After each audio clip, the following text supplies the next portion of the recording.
Steve Thomas said we couldn't even get a subpoena to get the phone and the credit card records. So Fleet is the second person coming and saying the DA has given evidence to the Ramseys defense attorneys at their request. That Fleet and Priscilla White are saying, I'm just trying to get a copy of what I told the police and the DA won't give it to me. But yet they turn around and they give the Ramseys defense attorneys every piece of evidence that they want.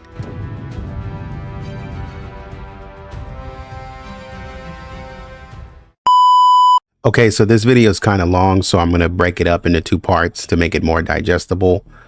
So you might see a cut, and that's going to be a transition between videos. So, okay, jumping back in, this is the letter from Fleet and Priscilla White.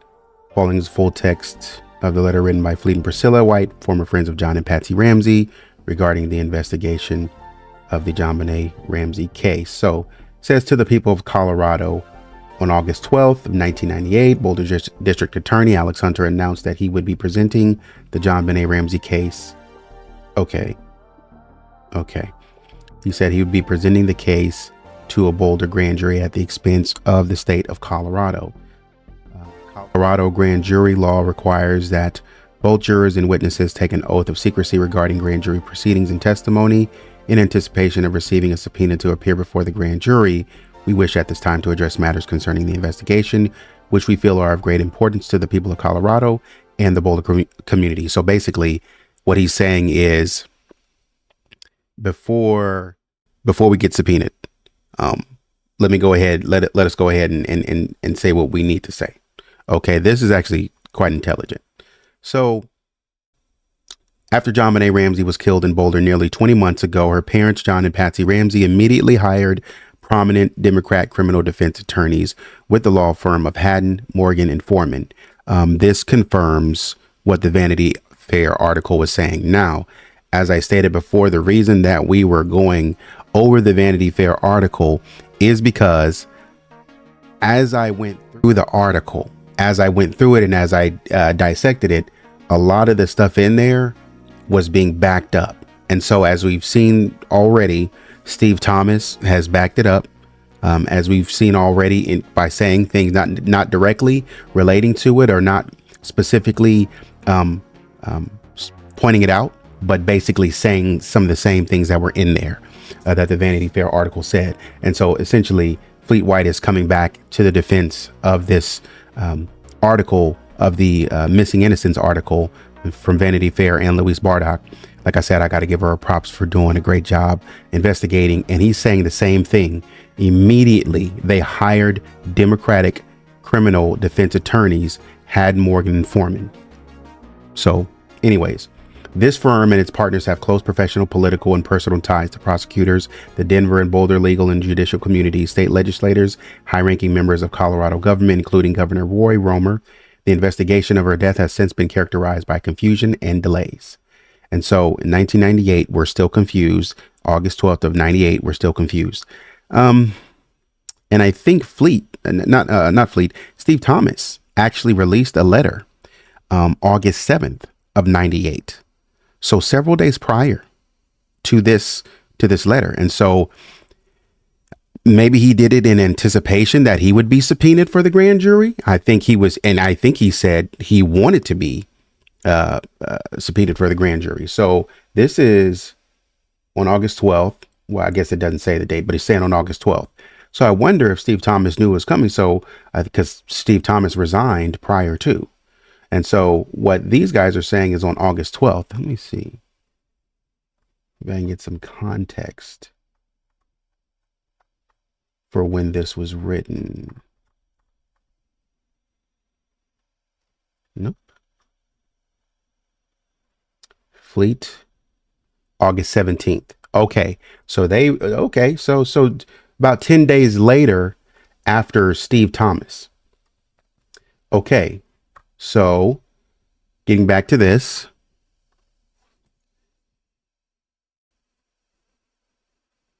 The investigation of her death has since been characterized by confusion and delays. The district attorney and Ramsey defense attorneys started early in the investigation to condition the public to believe that these delays and the lack of prosecution have resulted almost entirely from initial police bungling of the case in the non-cooperation of witnesses. This has continued to this day. Advising the district attorney since the early days of the investigation have been Denver Metropolitan Area District Attorneys Bob Grant, Adams County, Bill Ritter, Denver County, Jim Peters, 18th Judicial District, and Dave Thomas, 1st Judicial District. Okay. So these are the advisors of the district attorney's office early in the investigation. And so right out of the gate, we see Fleet and Priscilla White coming straight for the Ramseys. Right out of the gate, they're coming for the Ramseys, saying they led you to believe this. But as people close to these people, close to the investigation, and we know these people, they led you to believe this when this is actually the case. Okay. Recently, Boulder police detective Steve Thomas, an investigator in JonBenét on the JonBenét Ramsey case, left the department in disgust. Okay, so they understand the letter. Okay, so they got it. They saw it. They read it. They put it in here. They said, let's try it from 1 to 10. Okay, and rate it from 1 to 10. Okay, August 6th, letter of resignation. He publicly accused the district attorney of obstructing the police investigation and allowing politics to trump justice. He asked that a special prosecutor be brought in to handle the case. We knew JonBenét and her parents very well and have been closely involved in the investigation as witnesses. During the past year, we have also come to know and respect Mr. Thomas. Okay. So Fleet and Priscilla is saying, you know what, if y'all can ask questions, John and Patsy, so can we. Y'all been going around trying to get to know people, trying to throw your weight around, and so have we. Okay. You got money. And so do we. You can try to make political connections, and so can we. Okay, cool. And we were saddened and discouraged by his departure from the investigation. Respect. We share Mr. Thomas's view regarding the district attorney and his contention that overwhelming pressure brought to bear on the district attorney and the police leadership from various quarters has thwarted the investigation and delayed justice in this case. While it is unlikely that the district attorney has been corrupted. Okay, cool. I like this. While it's unlikely that the district attorney has been corrupted by Ramsey defense attorneys, it is certain that the district attorney and his prosecutors have been greatly influenced by their metro area district attorney advisors and by defense attorneys' chummy persuasiveness and threats of reprisals for anyone daring to jeopardize the civil rights of their victim clients. So there's political influence here. As someone on the ground from another perspective, this is somebody else who knows you, who has y'all met in 1994. They moved. So Fleet and Priscilla moved to Boulder in 94. I think 11/22, something like that, of 94. So Fleet and Priscilla are saying, hey, we've known these guys for about 2 years now. We hang with these people all the time. They come to our house. We go to their house. Our kids play together. And I'm telling you what I know about these people. Okay. So indeed, the district attorney and the Ramseys attorneys have simultaneously rebuked the police for focusing their investigation on the Ramseys, when in fact, police were simply following the evidence. Oh, man. During the course of the investigation, the district attorney has used inexplicable methods, including the recruitment of... My God. Oh, man. During the course of the investigation, Fleet and Priscilla are precise. During the course of the investigation, the district attorney has used inexplicable methods. Inexplicable. You are right. Because I have no clue. Why? I have no clue. Why you use the methods that you used, DA Hunter? I don't.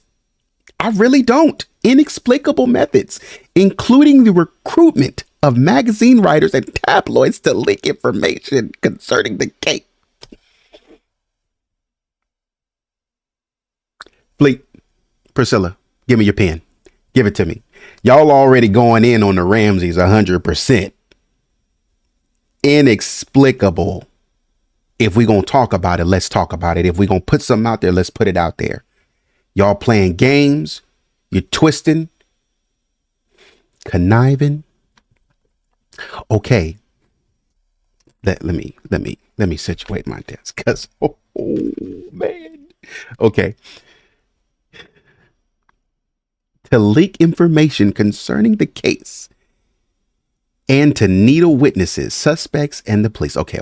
During the course of the investigation, the district attorney has used inexplicable methods, including the recruitment of magazine writers and tabloids to leak information concerning the case and to needle witnesses, suspects, and police detectives. He has provided evidence to the Ramsey defense attorneys at their request, but denied reasonable requests by police for their own statements to police. He has provided evidence. I'm going to give this to you. So Fleet is the second person coming and saying the DA has given evidence to the Ramsey's defense attorneys at their request. That's what the Vanity Fair article said. But denied reasonable requests by witnesses for their own statements to the police. I just want you to give me what I gave to the police. I just want you to give me a copy of what I told the police. This is like writing an email and asking for a receipt. Hey, man, I'm just blind copying. I'm just going to put it on blind copy just to let me know that it was. So I have evidence of what I told the police. This is how it looks when they wrote it down. I just want a copy of that. And this man said no. Why not? Why can't you give me a copy of what I said to you? See, more of these mind games. Steve Thomas said we couldn't even get a subpoena to get the phone and the credit card records. And then Fleet and Priscilla White are saying, man, I'm just trying to get a copy of what I told the police and the DA won't give it to me. But yet they turn around and they give the Ramsey's defense attorneys every piece of evidence that they want. And we don't think that's weird? Is this a fair way to carry out justice? I'm confused. Oh man, this is good. This is really good. Okay. He has thoroughly alienated police detectives and key witnesses whose cooperation is vital to the investigation and prosecution. He has alienated police detectives and key witnesses who need to be here. We need that testimony to put it to close this thing out. We need that testimony, and you done went and alienated folks from testifying what they okay. Whose cooperation is vital to the investigation and the prosecution. His public statements regarding the investigation have been erratic, evasive, and misleading. You ain't never lied about that, Fleet and Priscilla White. Erratic, evasive, and misleading and we should expect nothing different. Why are you saying that? Because when we got to the grand jury conclusion, this man, Alex Hunter, then came out here and said, at this time, we don't have enough evidence to prosecute, and that's all I'm going to say. You didn't say, hey, the grand jury did want to move forward, or I have signed, or I'm not signing, or this is the evidence that we found, but at this time we have no. He didn't say any of that. He just said, we're sealing it. We're shutting it up. Okay, I don't like it. They have also been profoundly damaging to the case. Understandably, public confidence in the district attorney's handling of the investigation was low even before Mr. Thomas's letter. Because so this is why. Okay, so Fleet is telling us when we try to understand the motivation and we get frustrated and we get upset and we try to understand the motivation of why the Ramseys went directly to the media. Flea is telling you this is the motivation for why the Ramseys went to the media, why they went to the public. I still don't understand why they went to the public in terms of that's not going to do anything for your case. That's not going to help you. The only thing that's going to help you is in the court of law. But, and maybe it might impact the jury selection pool. Probably that's what, but so if you get it out there enough, then, you're gonna be hard pressed to find people who haven't, heard about the case and have an opinion. So, understandably, public confidence in the district attorney's office. So, people who understood what was going on, didn't like what was going on, it's already shaken. So, even before Steve Thomas came out, we didn't even, what Flea and Priscilla are saying is we didn't even need Steve Thomas to come out and say what he said. Basically, where there's smoke, there's fire. We didn't even need Steve. I'm glad Steve came out and said what he said, but we didn't even need that because we didn't even trust this man anyway. Okay. But we don't know when we analyze and assess this case 28 years later, we don't know what we're talking about. We're just making things up, right? Because these people were already upset. These people already didn't like what was going on. I'm not saying this is this man's friend. This is this man's friend. Oh, but he was scorned. Two people said it already, and these are just the two people that I'm highlighting. Notwithstanding what the public has been led to believe, Boulder police leadership and detectives have been under the effective control of the district attorney and his advisors since the early days of the investigation in December of 97. In December of 97. We met with Governor Romer to request the state intervene and appoint an independent special prosecutor. So they did this several months ago. Whether it's in August 17th. So they did this about 8 months ago and said, hey man, can we get you to put a special? So even before this day has come, even before we got to the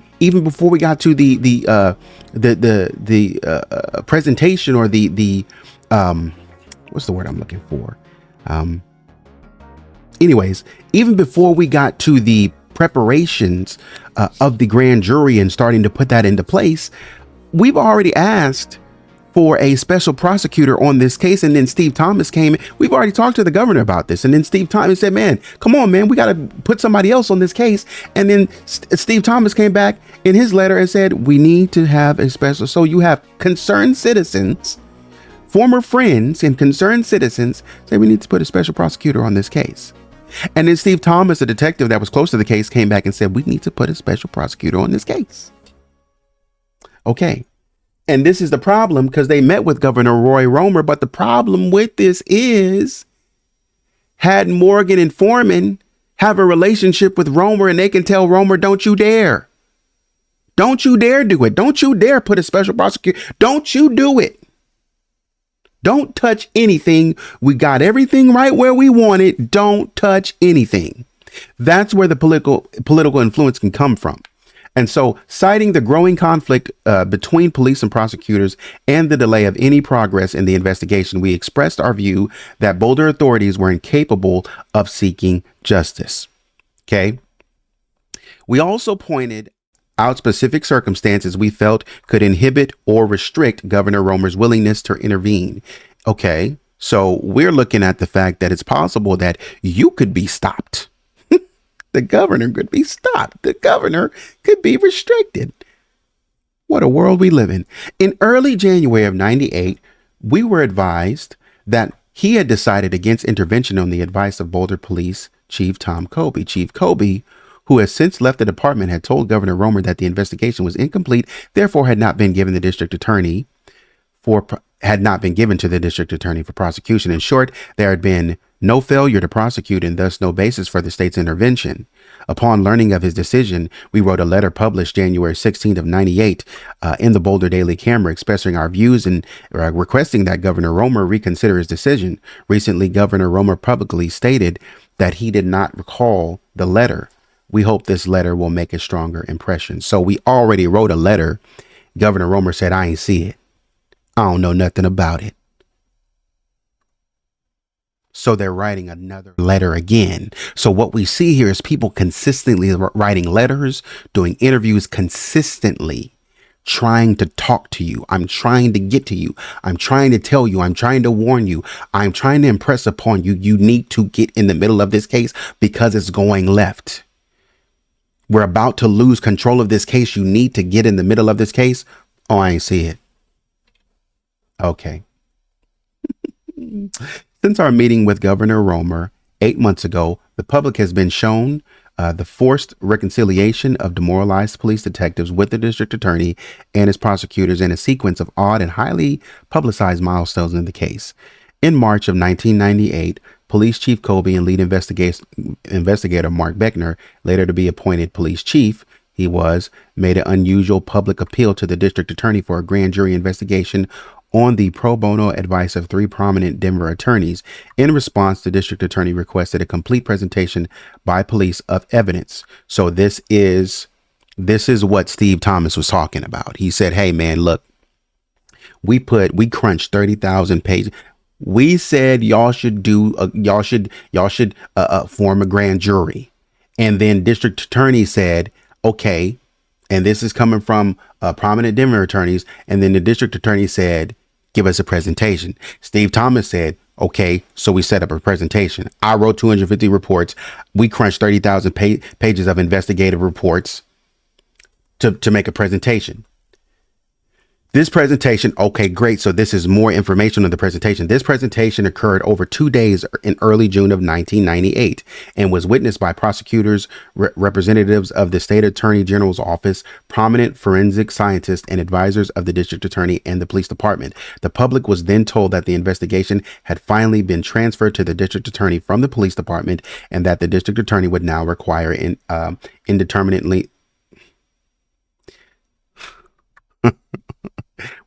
some indeterminate length of time to review the case prior to making a decision concerning the police requests for a grand jury investigation. Upon leaving the presentation, both Alex Hunter and Mark Beckner made inappropriate but tantalizing comments designed to give the public hope that the case may yet be solved. They warned, however, that there was still a lot of work to do and that additional evidence was needed. Then in late June of 1998, the public was once again brought on a major development in the case.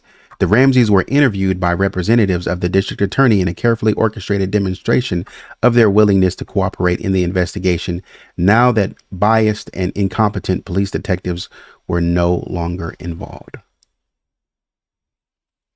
And what did they say? Fleet and Priscilla. Most developments in the case brought to the public's attention throughout 1997 should be regarded as well publicized, but clumsy attempts by the district attorney and police leadership to look busy, following long task lists and clean up investigative files while the district attorney killed time and spread out responsibility for the case. This is what the Vanity Fair article said. The district attorney killed time and spread out responsibility for the case. And so this is what the district attorney was saying. Well, I'm sorry. This is what Ann Louise Bardock was saying when she was talking about it in the Vanity Fair article. He spread out responsibility. That means DA Alex Hunter sort of gave the case away. He said, okay, Hofstrom is the head on this. He's not mentioning by name, but this is what I suspect is meant. Once again, solidifying the Vanity Fair article. On the other hand, advances in the case since early this year have been carefully planned to condition the public for a grand jury investigation. So basically, you're preparing us, you're getting us ready, you're saying, okay, we're going to do it. We're going to do it.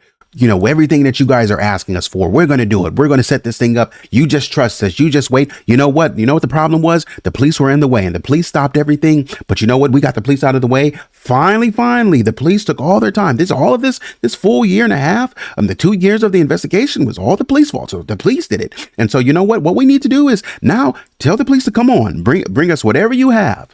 You police have been looking busy, but bring us whatever you have. And once we got it, now we can really move this case forward. That's what is being presented here. That's what Fleet is saying. And so then, but afterwards, after we got the presentation for the police and DA Hunter and Beckner, now the police, chief at this point. And I think Kobe was the one who took Linda Arndt off the case. Correct me if I'm wrong. I think he was the one who took Linda Arndt off the case and told her to go do something else.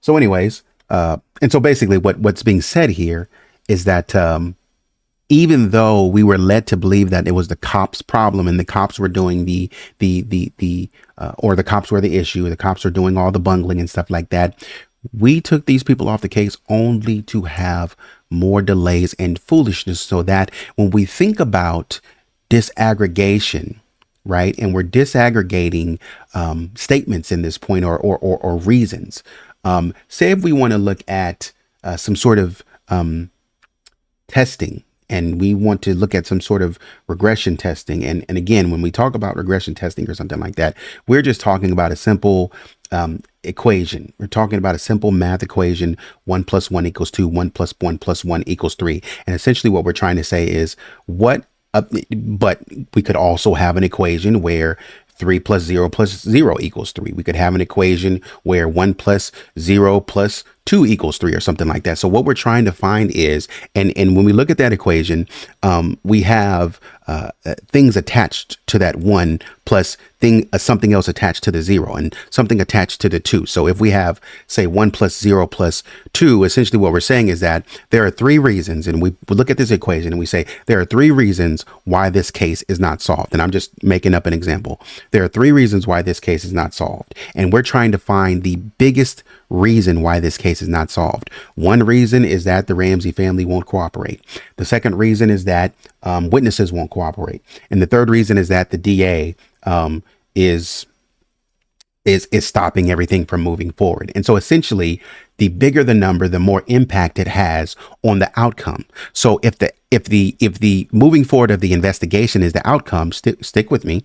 If the moving forward of the investigation is the outcome, so we have say, like, going back to the 1 being the Ramsey family being part of the reason that the investigation is not moving forward, then there's like a small effect that, you know, the Ramseys are the issue. They're part of the issue, but they're not the biggest issue, is what that equation might say. And then the 0, 1 + 0, the 0 might indicate that friends and witnesses aren't, you know, cooperating. Well, that has 0 effect. That has nothing to do with anything. And then the third reason being that the DA and the 2, it's like we call it a beta coefficient. We call it a coefficient. So anyways, and I don't want to get too far in linear algebra and stuff like that. Anyways, but 2 would be the fact that, you know, the DA is causing the problem, and 2 being the biggest factor would tell us that out of all of these factors that are impacting the case, the DA's bungling is the biggest factor. So once we run that equation and we say, okay, what is the biggest factor that's stopping it? And we disaggregate and we pull things out and we can say, So Fleet White is essentially saying, the biggest factor that was stopping this case from moving forward all along was the DA. So then that would lead us to have to look at what and pull apart and look in and say, what are you doing here? And that is why. And when they figured that out, and even without, I may have confused you with the mathematical terminology. I get it. I may have gone off the deep end with that. But let's go with your instincts for a second. I said all of that in a mathematical way to say what you have already calculated in your head without knowing that you're doing the math. You have already done the math in your head. I just broke the math down in front of you, but you have already done the math in your head. And you have said 1 + 1 = 2.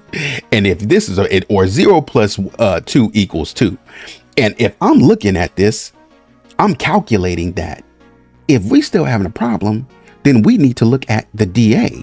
And if the DA is the problem, then we need a special prosecutor. We need a special prosecuting task force to step in and remove the DA, because we really don't think, from what I can tell, from what I've analyzed, all the data that I've crunched in my head, the human mind is powerful like that. All of the data that I've crunched in my head, I can now see that the problem is not the police or the witnesses. The problem is the DA. So in order to get this case moving, we need to move the DA out of the way and get somebody else in here to actually prosecute this thing, or look at this thing, analyze or investigate this thing the right way. And if we know that, then guess what we need to do? We need to go to the governor and beg him and plead him to use his political power to get somebody else in here. But the governor said, mathematician, I've already done some math of my own. I'm not going to do what you asked me to. Instead, I've already calculated. And I said, you know what? I'm going to go talk to the police chief. And the police chief is going to tell me, or we've already had this conversation about the moves that we're going to make. This is just not checkers. So I already know the Queen's Gambit. I already know what I'm going to do with you. So I'm going to move this piece here. I'm going to move this piece here because I already know what you're going to do. And I don't know chess. I'm just talking. But anyways, I'm going to move this piece here. And so when you come and talk to me, I've already had the conversation. When you come talk to me, it's like that Netflix show, Your Honor. I think it's called. We've already had this conversation. I'm going to go up here. You're going to talk to me, and then I'm going to go up here in the court, and I'm going to start moving pieces and key witnesses around. This is almost like a real life example of Your Honor on Netflix. I've already moved these key pieces around so that when you come talk to me, you don't know that I've gone and talked to Chief Kobe yet. But when we come and have a conversation, I'm going to just reveal to the public, this is what happened, and we can't move forward because the cops haven't even concluded their investigation. But then the next question you're going to ask me is, okay, we'll conclude the investigation. Well, then that's going to put pressure on Steve Thomas and other related detectives to crunch the numbers and work all night to get this presentation there. But Steve Thomas and detectives are willingly participating in this because they want to get this case solved and they think they have a theory. So guess what? They're going to crunch the numbers. They're going to stay up all night. They're going to stay away from their kids and their family and this and that. And I don't think Steve Thomas had family at the time. I think he was saying that was on the Larry King interview when he was arguing back and forth with the Ramseys. But basically he's saying, I will stay up all night. I'm not going to hang out with friends. I'm not going to do any of that. I'm going to stay up all night to crunch these numbers and to crunch these files, to present something to the DA so that we're going to spend 2 days presenting so that we can try to get this case on the road. So now that we've moved this out of the way, that we haven't concluded our part, we turn it over to the DA, and the DA says, give us an indeterminate amount of time. Basically, how long is it going to take you to look at this? To be determined. That's fair. That's fair. We can't say how, we want this to be good. We want this to be right. So we can't force you to do anything, but give us some time. Fair enough. Basically, this reads me as though, don't ask me no more questions. I'll come talk to you when I need you. Well, when you say that, it's a signal that prevents us from asking or figuring out what you've been doing for the past 8 or 9 months to a year. If nobody asks anything, you could go on years. And by the time that we ask you something, you've already destroyed everything. And that is exactly why Fleet, and so we see the motivation now. This is exactly why Fleet and Steve Thomas jumped up with these letters. Fleet and Priscilla White and Steve Thomas jumped up with these letters to say, and they wrote the letter before to the Daily Camera, before we get shut up and told we can't say anything about this case, I already see a problem here. We need to talk. I'm trying to let you know what's going on publicly. And before you stop me and say I didn't say anything, I'm going to let the public know where I stand. As a former friend of John and Patsy Ramsey, I'm going to let you know where I stand. It's funny when we talk about when John Ramsey is asked about Fleet, he never goes in on Fleet. That I recall, he never goes in on him like, this dude is trash. This dude was supposed to be my friend and he's this and that. And how dare he blah, blah, blah, blah. What he does say is, man, Fleet just started acting funny. Well, what about Fleet? What was the problem there? I don't know. Some evidence of intimacy there. Some evidence of, Fleet might have a point. He might. I'm not going to say too much. I can't call it like ethically. Morally, I can't call the man a liar. You know what I mean? I can just say, I don't know why he would say something. I can just say, I don't know why he would say that. Man, I was watching, somebody recommended to me to go watch The Deception Detective. And he was reviewing the Ashley Flowers Crime Junkie podcast interview with John Ramsey. And he pointed out the point in the interview. He pointed out the place in the interview where Ashley had asked about Patsy's kind of seeing how much of the ransom note did Patsy see and stuff like that.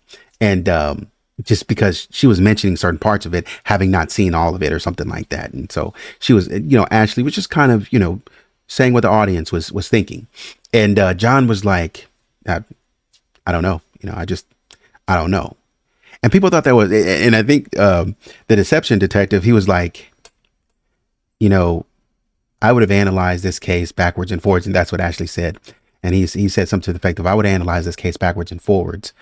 But, John is, when he's confronted with evidence that hits close to home or things that hits close to home, he kind of doesn't have anything to say. He can't combat it.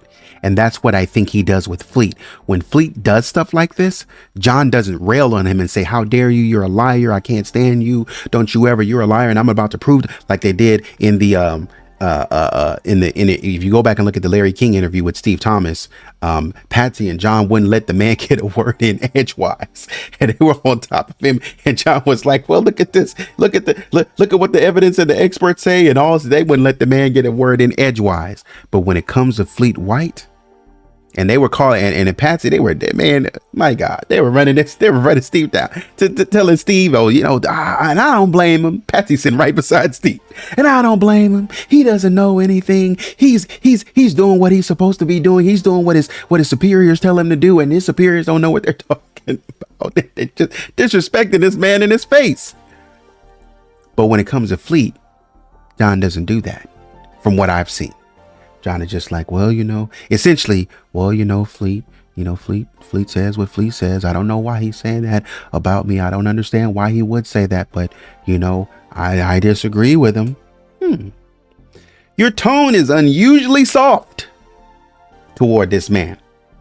And I have to think that it has something to do with this man might be legit, because there are only certain people who are able to call you out. Right? There are only certain people who are able to call you out, call you on your crap, and you can't say nothing. I think that was Fleet White. Okay, this is the point where we are transitioning. Sorry for the delay, but here's the cut.